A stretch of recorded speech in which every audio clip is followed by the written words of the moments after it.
Good evening friends, कैसे हैं आप सभी? बढ़िया है। तो दोस्तों, आपके अप्रिशिएट के कारण आप मेरी वीडियो को अच्छे वॉच कर रहे हैं, तो उसके लिए श्री राम फैमिली की तरफ से मैं आपका आभार व्यक्त करता हूँ। और प्रीवियस वीडियो के अंदर अपने बात की थी प्रेजेंट इंडेफिनिट टेंस की, जिसके अंदर जो भी वर्क होता है वो परमानेंट होता है। उसके अंदर अपने कुछ एडवर्बियल्स की बात भी की थी, कुछ उसके इफेक्ट की बात भी की थी, ठीक है। और उसके आगे अपने कंटिन्यू बात करते हैं प्रेजेंट कंटिन्यू टेंस की। तो प्रेजेंट कंटिन्यू टेंस की मैं थोड़ी आपसे ऑलरेडी बात करूँ तो जैसे प्रेजेंट इंडेफिनिट टेंस एक परमानेंट सिचुएशन को शो करता था, वैसे प्रेजेंट कंटिन्यू टेंस वो टेम्परेरी चीज़ को शो करेगा, यानी टेम्परेरी का मतलब अस्थायी चीज़ों को शो करेगा। इसकी मैं आपसे ऑलरेडी बात करूँ तो जैसे इसके अंदर एट दिस टाइम आएगा, एट दिस मोमेंट आएगा, एट दिस राइट नाउ आएगा, नाउअडेज आएगा, प्लान फ्यूचर आएगा, ठीक है।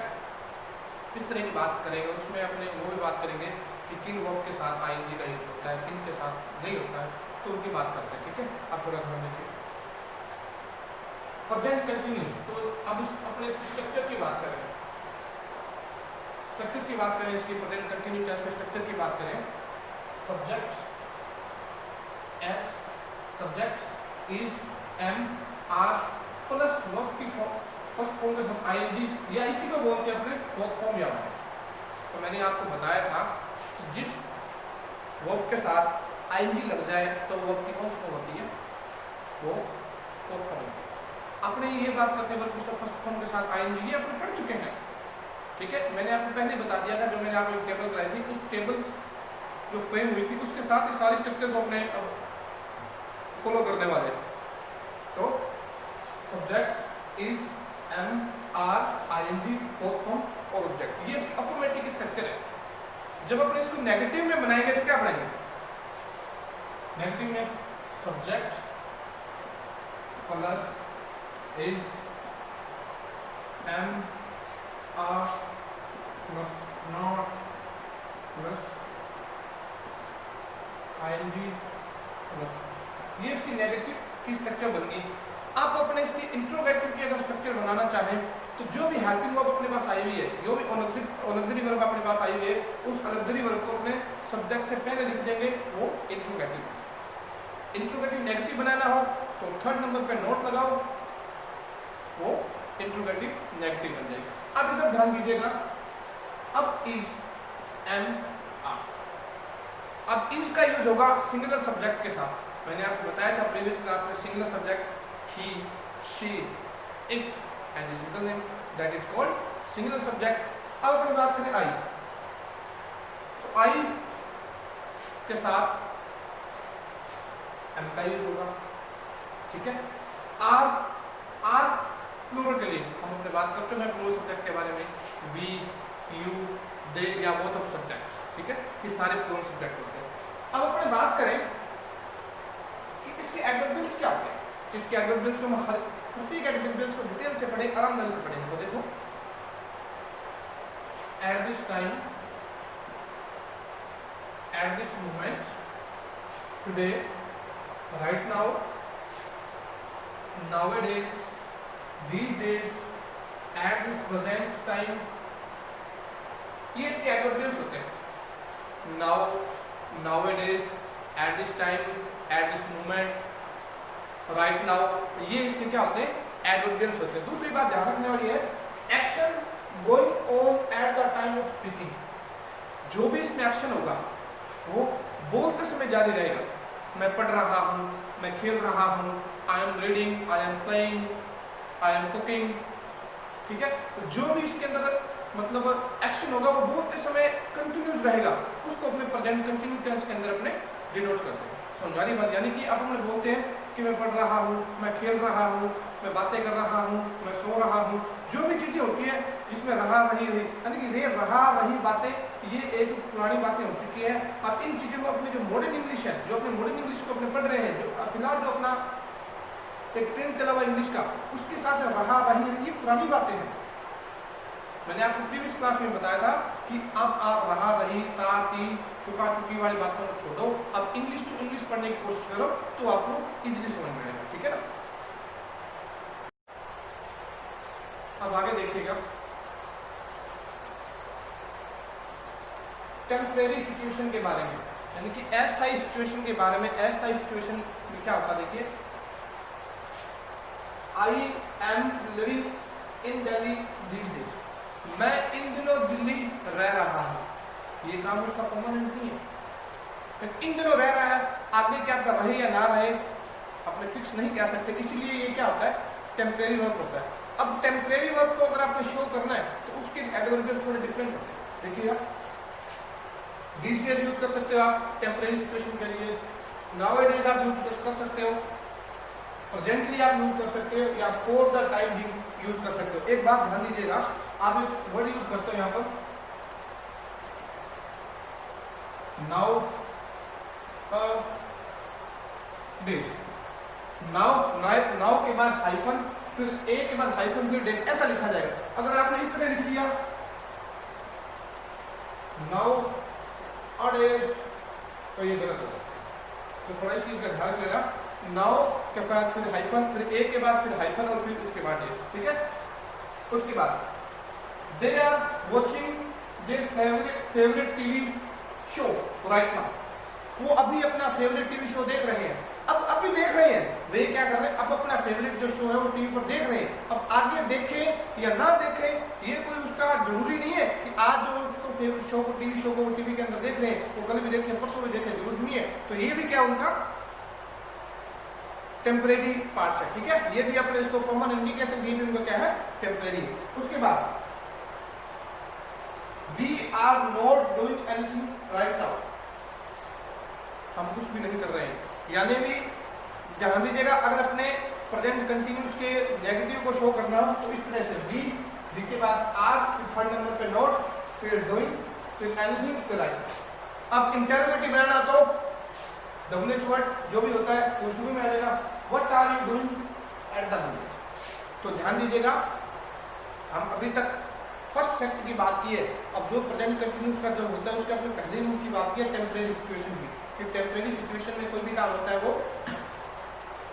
अपन उनको फिक्स नहीं कह सकते, इसलिए अपन उनको डिफरेंट देखे दीज डेज, नाउअडेज, प्रेजेंटली, या फॉर द टाइम बीइंग, ठीक है।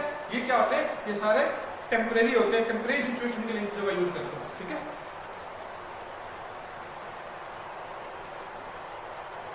अब आगे ध्यान दीजिएगा, आप आगे बात करते हैं, जैसे कुछ एग्जाम्पल अपने देखते हैं।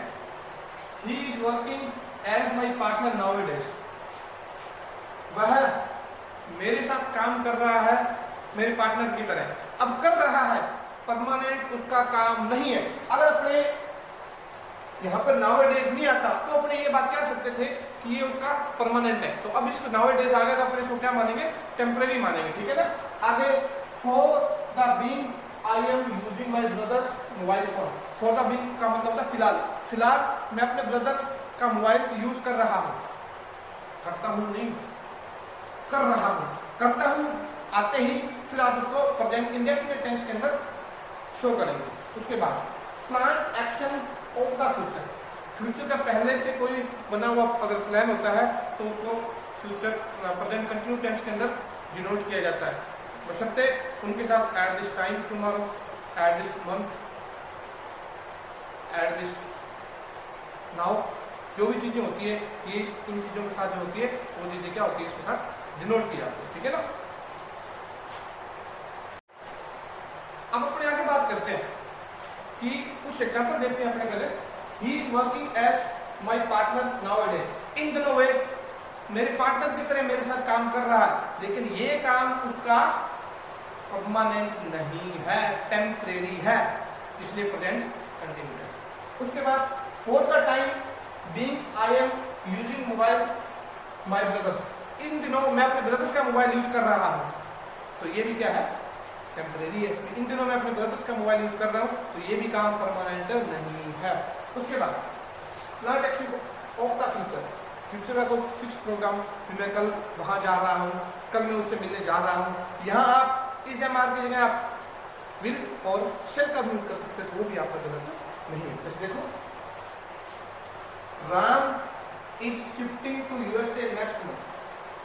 राम अगले मंथ यूएसए शिफ्ट हो रहा है, इनका भी यूज कर सकते हो आप, कोई गलत नहीं है। क्योंकि मैंने आपको पहले बताया था कि टेंस दो ही होते हैं, पास्ट और प्रेजेंट, इसीलिए फ्यूचर की जितनी भी बातें होती है अपन उसको प्रेजेंट टेंस के अंदर काउंट कर सकते हैं। We are going to Kota next week, हम अगला सप्ताह कोटा जा रहे हैं। तो थोड़ी लाइट की वजह से थोड़ा इश्यू हो गया था, मैं तो इस चीज को थोड़ा दोबारा रिपीट कर देता हूँ कि he is working as my partner nowadays, वह मेरे पार्टनर की तरह इन दोनों मेरे साथ काम कर रहा है। तो ये भी क्या है, टेम्परेरी, ठीक है ना। उसके बाद for the time being I am using my brothers mobile, इन दिनों मैं अपने ब्रदर्स का मोबाइल यूज कर रहा हूँ। तो ये भी क्या है, टेम्परेरी। उसके बाद plan action of the future, future का पहले इसको फिक्स प्लान कि मैं कल वहाँ जा रहा हूँ, कल मैं उससे मिलने जा रहा हूँ, कल हमारे घर रिश्तेदार आ रहे हैं, परसों हमारे घर ये हो रहा है। तो ये क्या है, सारे तो बातें फ्यूचर की। क्योंकि मैंने जब आपको टेंस शुरू करवाए थे तब मैंने आपको बताया था कि टेंस के दो पार्ट होते हैं, प्रेजेंट एंड फ्यूचर। तो फ्यूचर और प्रेजेंट एंड पास्ट, क्योंकि फ्यूचर की जितनी बातें होती है अपन उसको क्या कर सकते हैं, प्रेजेंट टेंस के पास कर सकते हैं, ठीक है। Tomorrow, next month, next year, next week, इन सारी चीज़ों के साथ अपने, हालांकि फ्यूचर का यूज करते हैं लेकिन अब अपने इसको प्रेजेंट कंटिन्यू टेंस में काउंट कर सकते हैं। जैसे Ram is shifting to USA next month, Ram अगले सप्ताह यूएसए शिफ्ट हो रहा है। उसके बाद we are going to Kota next week, हम अगले सप्ताह कोटा जा रहे हैं, ठीक है। His brothers is coming to meet him tomorrow, उसका भाई उससे मिलने कल आ रहा है। अब जहाँ पे अपने इज एम आर का यूज कर रहे हैं वहाँ पर आप विल और शैल का यूज कर सकते हो। टेंस कभी आपका रॉन्ग नहीं होगा, टेंस कभी आपका गलत नहीं होगा। इन चीज़ों को आपको बहुत ध्यान से नहीं, आपको टेंस पढ़ना आना चाहिए। अभी मैं आपको 3 सी की बात करवा रहा हूँ, उन 3 सी के बाद आपका ध्यान होना चाहिए कि टेंस को कैसे सोल्व किया जाए। अब आपने बात करते हैं सी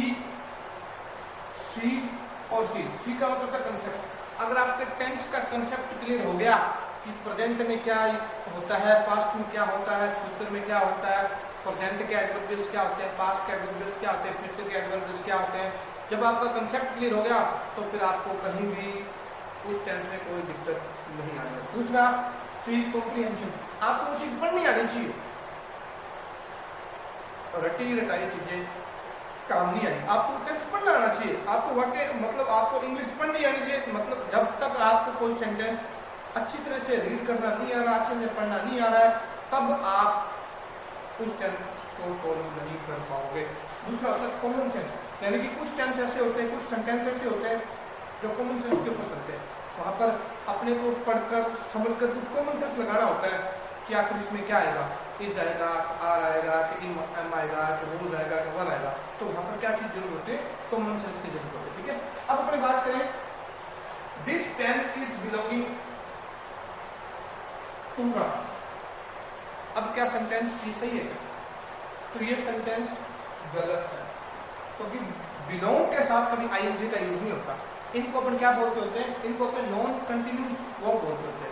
अब कुछ कंटिन्यूस वर्ब होती है, कुछ नॉन कंटिन्यूस वर्ब होती है। अब अपने उसकी चर्चा करने वाले, जैसे मैंने लिखा I am waiting to read this book.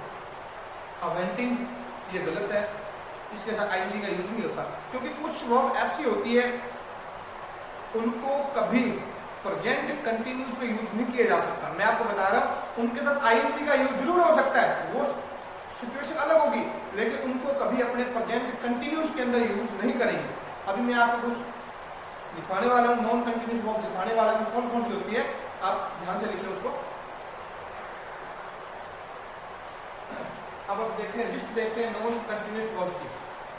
Here, see, notice, recognise, know, understand, need, agree, disagree, like, dislike, love, hate, have, own, include, depend, belong, prefer, taste, smell, ये सारी क्या होती है, नॉन कंटिन्यूस वर्ब होती है। अब मैं ये आपको, मेरी एक बात ध्यान में रख लें, मैं आपको ये नहीं कह रहा कि इनके साथ आईएनजी नहीं लगता, इनके साथ आईएनजी लगता है, लेकिन जिनके साथ आईएनजी लगता है वो सारी प्रेजेंट कंटिन्यूस नहीं होती। बस मेरा कहने का मतलब ये है इनके साथ कोई प्रेजेंट कंटिन्यू टेंस यूज नहीं होगा, तो फिर अपने इसको किस एक टेंस बैक कर देंगे, यानी कि प्रेजेंट कंटिन्यूस के बैक चले जाएंगे।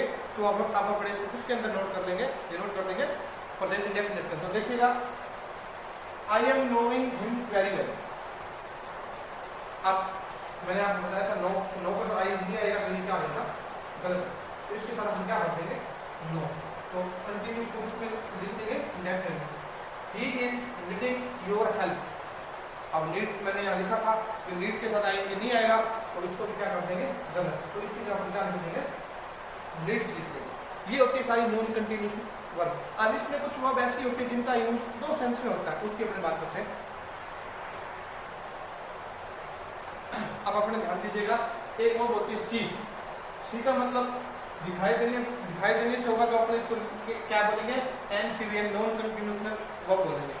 ठीक है, अगर अपने सी मिलने से लेंगे तो टू विजिट, यानी कि इसको नॉर्मल वर्ब के अंदर यूज करेंगे। अब देखो, I am seeing nothing, it is completely dark. अब ये दिखाई देने से, इसके दिखाई देने के सेंस में आईएनजी का यूज हो रहा है, तो यहाँ आप अपने ये चीज क्या हो जाएगा? पहले गलत हो जाएगी, ये चीज क्या है? गलत। ठीक है, क्योंकि नॉन कंटिन्यूस वर्ब है। उसके बाद बात करें, their family is seeing us tomorrow.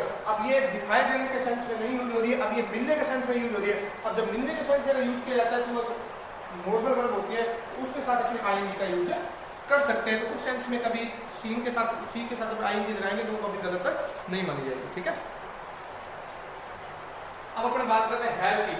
Have का पोजीशन के लिए शो किया जाता है, तो ये होगी एनसीवी, यानी कि नॉन कंटिन्यूस वर्ब होगी। तब जब अपने और दूसरा अपने हैव का यूज कर सकते हैं ईट और ड्रिंक। जब ईट और ड्रिंक के लिए अपने यूज करेंगे तब ये क्या होगी? नॉर्मल वर्ब होगी। देखो, I am having a book, तो ये वाक्य क्या हो जाएगा? गलत हो जाएगा। ये वाक्य क्या है? गलत। तो आप इसको ऐसे बोल सकते हैं, I have a book, I have a book, तो ये अपना सही हो जाएगा। अब ये दूसरा, we are having a breakfast. अब ये ड्रिंक और ईट के सेंस में इसका यूज किया जाए, तो जब ड्रिंक तो ईट के सेंस में जब हैव के साथ आईएनजी का यूज कर देते तो वो कभी गलत नहीं हो सकती। तो वी आर हैविंग ब्रेकफास्ट, तो ये क्या है? सही है, क्योंकि इसका यूज किसमें किया जा रहा है? ईट एंड ड्रिंक के लिए। ये चीज कभी गलत नहीं हो सकती। तो फ्रेंड्स, आज अपना प्रेजेंट कंटिन्यूस का पार्ट खत्म हो चुका है।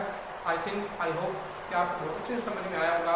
अब अपने नेक्स्ट वीडियो जब भी अपनी बनेगी उसके अंदर अपने बात करेंगे प्रेजेंट कंटिन्यूस की। ठीक है, have a nice day, good night, meeting again tomorrow.